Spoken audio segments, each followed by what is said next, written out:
যান রান্নাঘরের যে চুলা জ্বলছে কিনা সেটা ভিডিও করেন। উনি যান ড্রয়িং রুমে যেখানে মোবাইল রাখেন, মোবাইলে কাভার রাখেন, চাবি রাখেন, মানি ব্যাগ রাখেন, এই জিনিসগুলা ঠিকঠাক জায়গা মতো আছে কিনা সেটা ভিডিও করেন।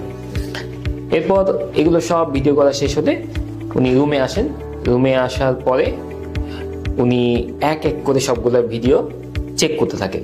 চেক করে করে এগুলো ডিলিট করেন। উনি সারাদিন মানুষের সাথে যেগুলো মেসেজ আদান প্রদান করছেন সেই মেসেজগুলো একটা একটা করে ডিলিট করেন। এরপরে উনি একটা নির্দিষ্ট নিয়মে কয়েকবার দোয়া দরুদ পড়ে চোখ বন্ধ করে ঘুমান, এবং এতে যদি ভুল হয় তিনি এটা আবার করেন।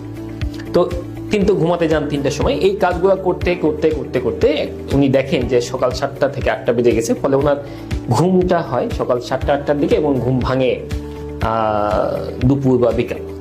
এবং এর ফলে কি হয়? এর ফলে উনি ওনার প্রফেশনাল লাইফ ভয়ঙ্করভাবে ক্ষতিগ্রস্ত হচ্ছেন।